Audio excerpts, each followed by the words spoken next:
Your Honor, with all due respect, the gavel crashed down like thunder, silencing 28-year-old Jasmine Carter mid-sentence. Judge Margaret Whitmore's contemptuous laugh echoed through Courtroom 7D, and every phone in the gallery slowly turned to record. What none of them knew, what the judge was about to discover in the most humiliating way possible, was that the common criminal standing before her was about to change everything. This is the story of how one moment of injustice exposed an entire system of bias. How assumptions destroyed a career. And how a father's love became a weapon of truth that no courtroom could ignore. Riverside County Superior Court, Morningside, California. Tuesday, April 23, 2024, 3:17 p.m. The fluorescent lights in Courtroom 7D hummed with an electrical buzz that seemed to match the tension in the air.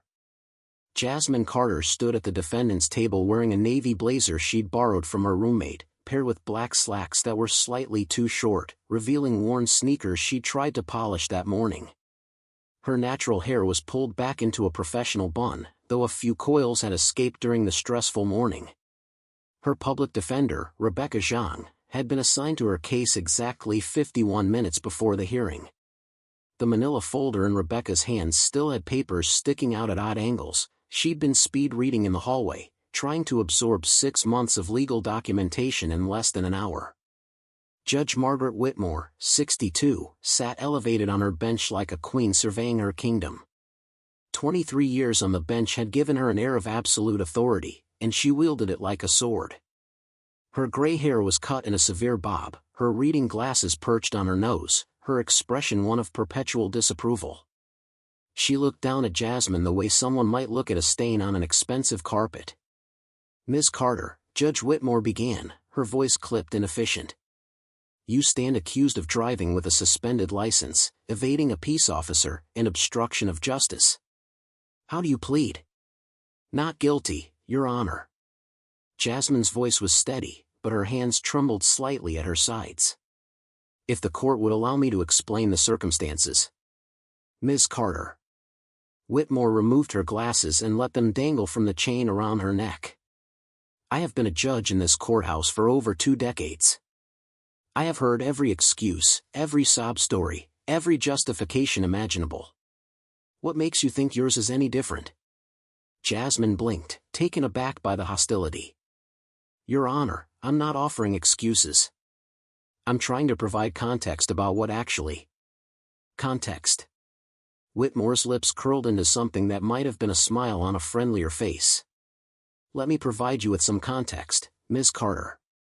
You're 28 years old. You've had your license suspended 3 times in the past 5 years. You were pulled over at 1:30 a.m. in a neighborhood known for drug trafficking. When Officer Williams attempted to conduct a routine traffic stop, you led him on a chase through residential streets. Does that sound like the behavior of an innocent person?" In the gallery, 22-year-old college student Taylor Brooks sat in the 3rd row, her journalism ethics textbook forgotten in her lap. She'd been observing trials for her investigative reporting class, documenting different courtroom procedures. But something about this case felt wrong. The judge's tone, her body language, the way she looked at the defendant, it all screamed bias. Taylor's hand moved slowly to her phone, opening the live streaming app she used for her campus news channel. Her finger hovered over the broadcast button. She pressed it. "Your Honor," Rebecca stood, her voice professional but strained. "My client was not evading the officer. She was attempting to reach a well-lit, public area because she was alone. It was after midnight, and she was breaking the law," Whitmore interrupted. "Ms. Zhang, you're quite new to criminal defense, aren't you? Let me save you some time. Your client was driving illegally, behaved suspiciously when confronted by law enforcement, and is now wasting this court's time with elaborate excuses." Jasmine's jaw tightened. "They aren't excuses, Your Honor. They're facts." The gavel came down hard enough to make several people in the gallery jump. "Ms. Carter, you will speak when spoken to, and not before. Do you understand me?" "Yes, Your Honor." Jasmine's voice was quieter now, but Taylor could see the fire in her eyes hadn't dimmed. Taylor's live stream viewer count jumped from 0 to 234 people. Someone had shared the link to a legal advocacy forum. Judge Whitmore shuffled papers on her desk with exaggerated movements. Now, let's review your record, shall we? First, license suspension at age 23 for unpaid parking tickets. Second, suspension at age 25 for failure to appear in court. Third, suspension just 6 months ago for, let me see, failure to maintain proper insurance. Ms. Carter, do you see a pattern here? Your Honor, if I could explain. A pattern of irresponsibility, Whitmore continued as if Jasmine hadn't spoken. A pattern of disregard for the law. A pattern of assuming that rules simply don't apply to you. Rebecca stood again, her hands gripping her notepad. Your Honor, those cases all have documented explanations.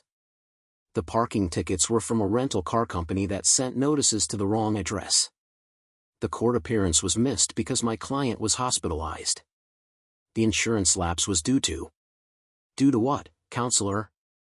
Poor planning? Lack of responsibility? Whitmore's eyebrows arched. Ms. Zhang, the excuses don't matter. The pattern of behavior does. They're not excuses. Jasmine's voice rose despite her best efforts. Your Honor, I can provide documentation for every single. Bang. The gavel crashed down again. That's strike one, Ms. Carter. Interrupt me again and you'll be held in contempt. Are we clear? Jasmine's hands curled into fists at her sides. Crystal clear, Your Honor. Taylor's phone buzzed with notifications. Her viewer count had hit 892. Comments were flooding in. This judge is incredibly biased. Someone needs to report this. Why isn't the public defender doing more? Recording everything. Judge Whitmore leaned back in her chair, studying Jasmine with undisguised contempt. Ms. Carter, let me tell you what I see when I look at your case file. I see someone who has been given multiple chances and squandered every single one. Someone who thinks the justice system is just an inconvenience to be ignored. That's not true, Jasmine said, her voice trembling with suppressed emotion. No? Then explain to me how someone with 3 suspended licenses ends up behind the wheel of a car at 1:30 in the morning. I was driving home from work. Work? Whitmore's tone suggested she found the word highly suspect. And what exactly do you do, Ms. Carter? I'm a night shift emergency room nurse at Mercy General Hospital. The courtroom went very quiet. Even Whitmore seemed momentarily caught off guard, though she recovered quickly. A nurse, she repeated slowly. And yet you can't manage to maintain a valid driver's license? That doesn't exactly inspire confidence in your decision-making abilities, does it? Rebecca jumped in. Your Honor, my client's work schedule has made it extremely difficult to attend DMV appointments during business hours. She's been working double shifts to cover student loan payments from nursing school. I don't want her life story, counselor.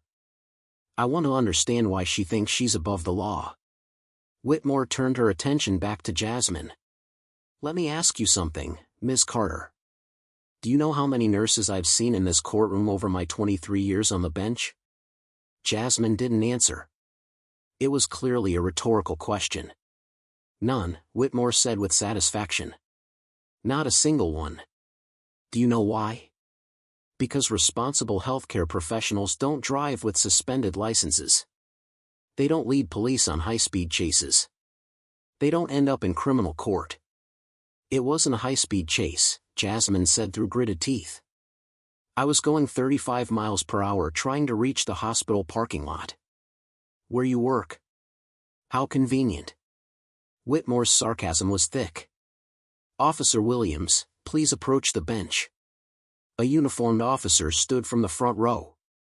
Marcus Williams, 41, with 16 years on the Morningside police force and a reputation for aggressive traffic enforcement.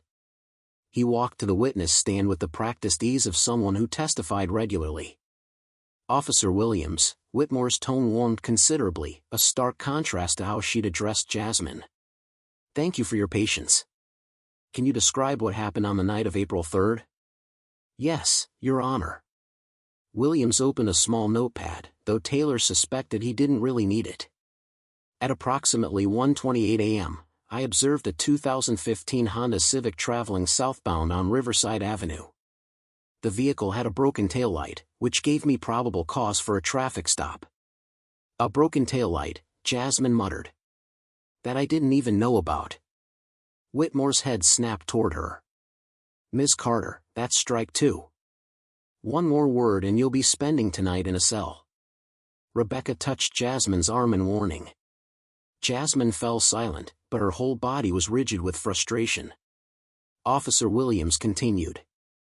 I activated my lights and siren. The vehicle did not stop immediately. Instead, it continued for approximately 1.7 miles before finally pulling over in the Mercy General Hospital parking lot. 1.7 miles, Whitmore repeated, looking at Jasmine. That's quite a distance, wouldn't you say, Ms. Carter? I was finding a safe place to. Strike 3. Whitmore's voice cut through the courtroom like ice. Bailiff, add a contempt of court charge to Ms. Carter's file. Your Honor. Rebecca's professional composure cracked. This is completely unfair. You're not allowing my client to defend herself. Your client is defending herself by remaining silent, which she clearly cannot do. Whitmore turned back to Officer Williams. Continue, officer. When I approached the vehicle, the defendant was visibly agitated. She was moving around in the vehicle, reaching into different areas.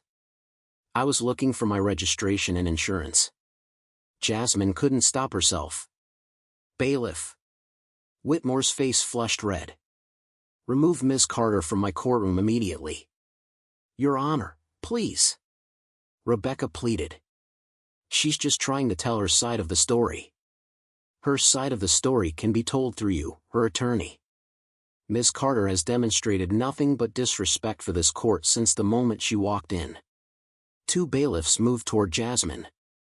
Taylor's live stream viewer count exploded to 2,347. Someone had posted the link to a Black Lives Matter advocacy page. Comments were coming too fast to read. This is outrageous. Systemic racism in real time. Someone call the state bar. Judge needs to be removed. Jasmine held up her hands, showing the bailiffs she wasn't going to resist. Your Honor, I apologize for speaking out of turn. But I'm begging you, please just listen to what actually happened. Look at the evidence. I have dashcam footage, I have my work schedule, I have. What you have, Ms. Carter, is a lengthy record of bad decisions and an even longer list of excuses. Whitmore's voice had gone cold. What you don't have is respect for this court or the law. I respect the law, Jasmine said, and now her voice was shaking. What I don't respect is being treated like a criminal when I've done nothing wrong except try to get safely home from a 16-hour shift saving people's lives. The courtroom held its breath. Whitmore stood up from her bench, an unusual move that signaled just how angry she was. Ms. Carter, let me tell you something about the real world since you seem to be living in a fantasy. Police officers don't randomly target innocent people. If Officer Williams pulled you over, there was a reason. If he felt your behavior was suspicious, it's because you were acting suspiciously.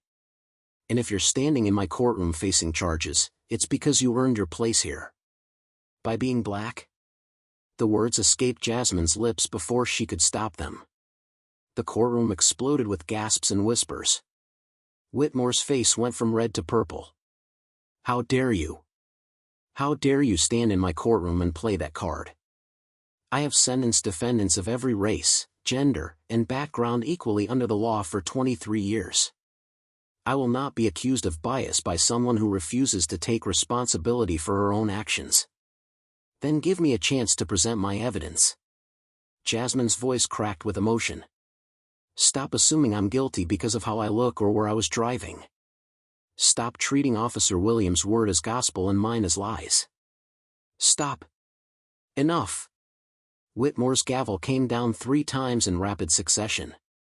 Based on what I've witnessed here today, Ms. Carter's complete disrespect for this court, her refusal to accept responsibility, and Officer Williams' testimony, I am finding her guilty on all charges. 60 days in county jail, $5,000 in fines, and 1 year probation upon release.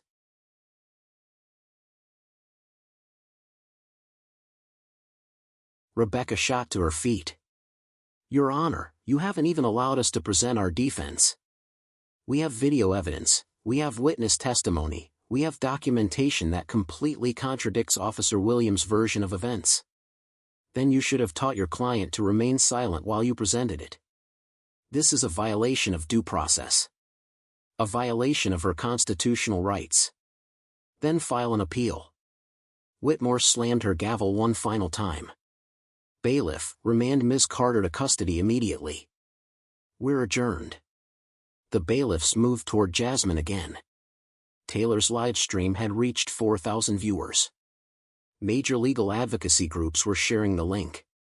Local news stations were picking up the story. Jasmine didn't resist as the bailiffs approached. Instead, she reached slowly into her jacket pocket. Hands visible, one bailiff barked. "I'm just getting my phone," Jasmine said calmly, withdrawing it with deliberate slowness. "I'm entitled to one phone call, aren't I?" Whitmore waved dismissively, already gathering her papers. "You can call from lockup. I'm sure whoever you need to talk to can wait an hour." Jasmine's fingers moved across her phone screen. She wasn't calling anyone. She was texting someone saved in her contacts simply as Dad. The message was brief: Courtroom 7D. "Judge Whitmore. I need you. Now." The reply came within 10 seconds, "On my way. Don't say anything else."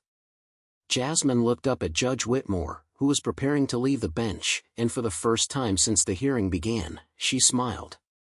"Your Honor," Jasmine said quietly, "I think you might want to stay on the bench for about 10 more minutes." Whitmore paused, her hand on her gavel. "Excuse me?" "Someone's coming. Someone you need to meet. Miss Carter, I don't have time for whatever game you're." "It's not a game." Jasmine's phone buzzed again. She glanced at the screen, and her smile widened. "My father just texted. He's in the building. He says he'll be here in approximately 2 minutes." Whitmore actually laughed, a sharp, mocking sound. "Oh, wonderful. Your father is coming to save you. Tell me, Miss Carter, is he going to explain to me what a good girl you are? How this is all just a big misunderstanding? Something like that. Well, I hate to disappoint you, but unless your father is Thurgood Marshall risen from the dead, I'm not interested in." The courtroom doors opened. Every single person turned to look. A man in his early 60s entered with the kind of presence that made the very air in the room seem to change. Impeccable charcoal suit that probably cost more than most people's monthly rent. Silver gray hair precisely styled. Wire-rimmed glasses that somehow made him look both intellectual and intimidating. Behind him, 2 federal marshals in dark suits flanked him like an honor guard. Taylor's live stream exploded to 7,500 viewers as people started recognizing the face. Judge Whitmore's expression shifted from annoyance to confusion to something that looked remarkably like fear. The man walked down the center aisle with measured, deliberate steps. His shoes clicked on the marble floor, each footfall echoing in the stunned silence. He stopped at the bar separating the gallery from the court, placed both hands on the polished wood, and looked directly at Jasmine. "Jasmine," he said, and his voice carried the warmth of a father and the authority of someone who had commanded respect for decades. "Are you all right, sweetheart?" Jasmine's tough exterior cracked just slightly. "I'm okay, Dad." The man's gaze shifted to Judge Whitmore. When he spoke again, every word carried the weight of absolute authority, the voice of someone accustomed to being not just heard, but obeyed. "Judge Whitmore, my name is Justice David Carter of the United States Supreme Court. And I believe you, and I need to have an extensive conversation about what I just witnessed in this courtroom." The silence that followed was so complete that Taylor could hear her own heartbeat pounding in her ears. Judge Whitmore's face had gone completely white. The bailiffs had frozen mid-step. Rebecca's mouth hung open in shock. And Jasmine stood there, no longer looking like a defeated defendant, but like someone who had just played the only card she had left, and watched it change the entire game. The silence in courtroom 7D was so profound that the electrical hum of the fluorescent lights sounded like thunder. Justice David Carter stood at the bar, his hands resting on the polished wood, his eyes locked on Judge Margaret Whitmore with an intensity that made seasoned attorneys uncomfortable. Taylor Brooks' livestream viewer count hit 15,000. Then 20,000. Then 25,000 in the span of 30 seconds. Comments flooded in so fast they were just a blur of outrage and shock. Judge Whitmore's face had drained of all color. Her hand trembled slightly as she reached for her gavel, then thought better of it and withdrew. For the first time in 23 years on the bench, she didn't know what to say. Justice Carter spoke first, his voice calm but carrying the weight of 4 decades in the legal profession. Judge Whitmore, I arrived at this courthouse approximately 8 minutes ago. I've been standing outside that door for the last 6 minutes, listening to this proceeding. Whitmore found her voice, though it came out weaker than usual. Justice Carter, this is highly irregular. You can't just. Can't just what? Carter's eyebrows rose slightly. Can't observe public court proceedings? Can't witness my daughter being denied due process? Can't stand here and watch as you violate every principle of judicial conduct I've spent my life upholding? The 2 federal marshals who had entered with Justice Carter moved to stand on either side of the courtroom doors. Not threatening, but their presence sent a clear message: no one was leaving. Rebecca Jean remained frozen at the defense table, her mind racing through years of law school and bar exam preparation. Nothing had prepared her for this moment. Officer Marcus Williams shifted uncomfortably in his seat, suddenly very interested in his notepad. Your Honor, Justice Carter continued, and the formal address somehow sounded more like an indictment than a courtesy. My name is Justice David Elijah Carter. I have served on the United States Supreme Court for 11 years. Before that, I served on the Ninth Circuit Court of Appeals for 14 years. Before that, I was a federal prosecutor for 12 years. That's 37 years in the legal profession. And in all that time, I have never, and I mean never, witnessed such a flagrant abuse of judicial authority. Whitmore's jaw tightened. Justice Carter, with all due respect, you don't have jurisdiction in this courtroom. This is a state matter, and I am the presiding. You were presiding, Carter interrupted quietly. Past tense. Because what I witnessed over the last 6 minutes wasn't a judge presiding. It was a person with power abusing it. Taylor's phone was burning hot in her hands. Her live stream had hit 40,000 viewers. Major news outlets were now picking up the feed. #CourtroomJustice was trending on Twitter. Justice Carter reached into his jacket and withdrew his phone. Before I entered this courtroom, I called 3 people. First, I called Chief Justice Miranda Blackwell of the California Supreme Court. She's currently in a meeting with the State Bar Commission reviewing judicial conduct complaints. Your name, Judge Whitmore, is about to be added to that list. Whitmore's hands gripped the edge of her bench. You can't do that. I haven't. Second, Carter continued as if she hadn't spoken, I called Attorney General Lisa Mendoza. She's very interested in reviewing potential civil rights violations in this courthouse. Particularly cases involving defendants of color who appear before you. The courtroom was so silent that someone's phone notification sounded like an alarm. And third, Justice Carter's voice softened slightly, I called my daughter's actual attorney, not the overworked public defender who was assigned to her 51 minutes before this hearing, but her actual attorney, Marcus Reed of Reed and Associates. He specializes in civil rights litigation and wrongful conviction cases. He's on his way here now with a camera crew from 60 Minutes. Rebecca's eyes widened. 60 Minutes? They've been investigating judicial bias in California's criminal courts for 6 months, Carter explained. They'll be very interested in today's proceedings. Especially since. He paused, pulling up something on his phone. Especially since this young woman here, he gestured toward Taylor, has been live streaming everything for the last 18 minutes to 47,000 viewers. Judge Whitmore's face went from white to gray.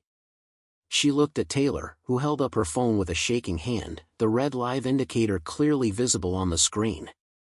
47,000 people, Carter repeated, letting the number sink in.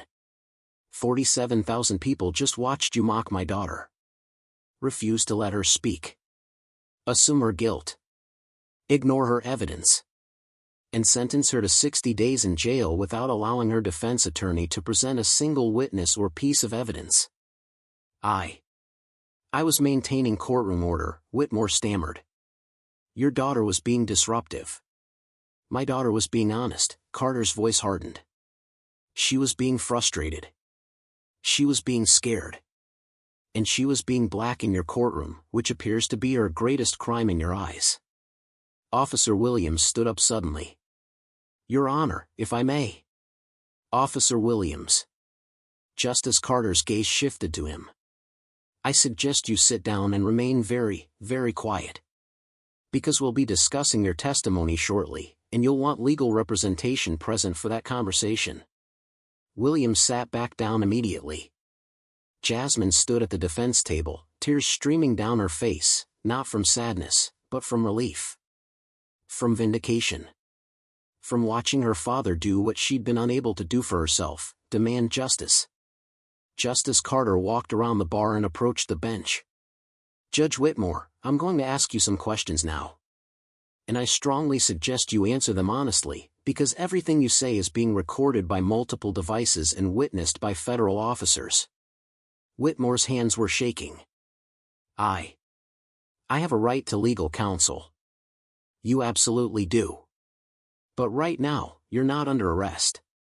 You're simply a judge I'm asking to explain her judicial decisions. Unless you prefer to invoke your Fifth Amendment rights in a courtroom full of witnesses. The trap was obvious. If Whitmore refused to answer, it would look like an admission of guilt. If she answered, she'd have to justify the unjustifiable. She chose to answer. What do you want to know? Let's start simple, Carter said. How many times did you interrupt my daughter during these proceedings? I don't keep count of. I do, Rebecca interjected, finding her courage. 17 times, Your Honor. You interrupted her 17 times in a hearing that lasted less than 20 minutes. Justice Carter nodded. 17 times. And Officer Williams, how many times did you interrupt him? Silence. Not once, Carter answered his own question. You let him speak without interruption. You addressed him respectfully. You thanked him for his service. Now, can you explain to these 47,000 viewers why my daughter received 17 interruptions while Officer Williams received none? Different circumstances require different treatment based on race? Carter's voice cut like a scalpel. Because that's what it looked like. That's what it sounded like. And that's certainly what it felt like to my daughter. Whitmore's professional facade was crumbling. Justice Carter, I am not a racist. I have sentenced defendants of all backgrounds equally. Have you? Carter pulled out a tablet from his briefcase that one of the marshals had been carrying. Because I made another call while I was standing outside that door. I called an old colleague who works in the California Judicial Performance Commission. In the 15 minutes since I texted Jasmine back, he pulled your sentencing records for the past 5 years. He turned the tablet around so the courtroom could see the screen. Taylor zoomed in with her phone camera, broadcasting it to her viewers. In the past 5 years, you've presided over 1,847 cases. Of those, 623 involved black defendants. The average sentence you gave to black defendants for nonviolent offenses was 47% higher than the average sentence for white defendants charged with identical crimes. The number hung in the air like smoke. That's not possible, Whitmore whispered. I don't sentence based on race. I sentence based on the facts.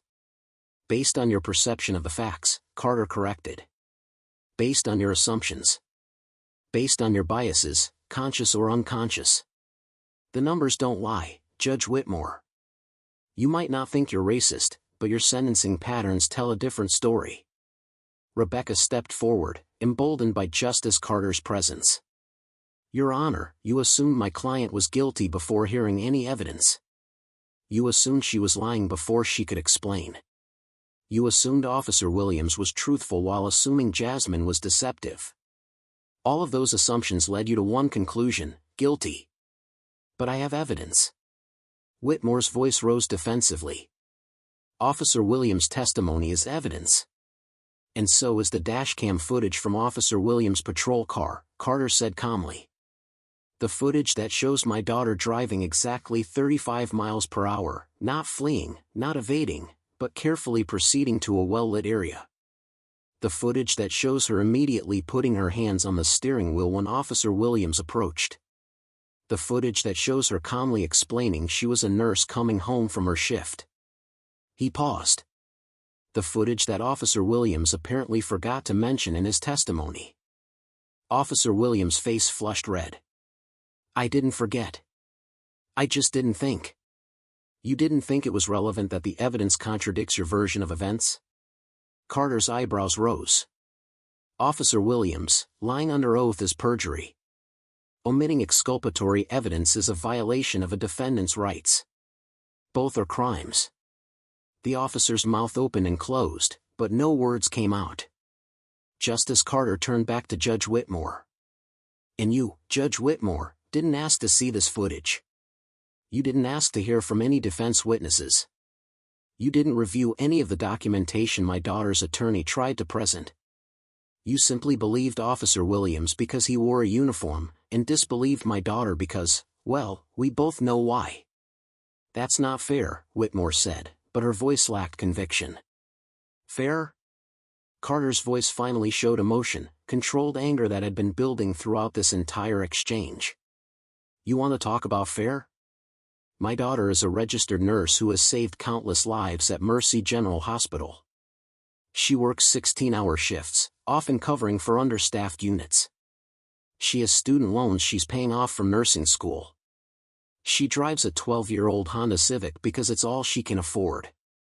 And when her license was suspended because of administrative errors that had nothing to do with dangerous driving, she had no choice but to continue driving to work because people's lives literally depended on her being there. He moved closer to the bench. Is that fair, Judge Whitmore? Is it fair that my daughter had to choose between following an unjust law and letting patients die? Is it fair that when she tried to explain this to you, you mocked her? Called her irresponsible? Accused her of having a pattern of bad decisions? Tears were streaming down Whitmore's face now. I didn't know. You didn't ask, Carter corrected. You didn't care. You saw a young black woman and made every assumption that fit your preconceptions. And those assumptions almost sent an innocent healthcare worker to jail for 60 days. The courtroom doors opened again. A man in an expensive suit entered, followed by a camera crew. Justice Carter, the man called out. Marcus Reed. I got here as fast as I could. Perfect timing, Marcus. Carter gestured to Jasmine. This is my daughter, Jasmine Carter, your new client. I believe you'll find this case very straightforward, textbook violation of due process, judicial bias, and prosecutorial misconduct. Marcus Reed's eyes lit up the way a lawyer's eyes light up when they see a case they know they can win. I'll need statements from everyone present. And I'll be filing an emergency motion to vacate the conviction immediately. Already done, came another voice from the doorway. A woman in her 50s entered, wearing judicial robes. I'm Judge Patricia Henderson, supervising judge for this district.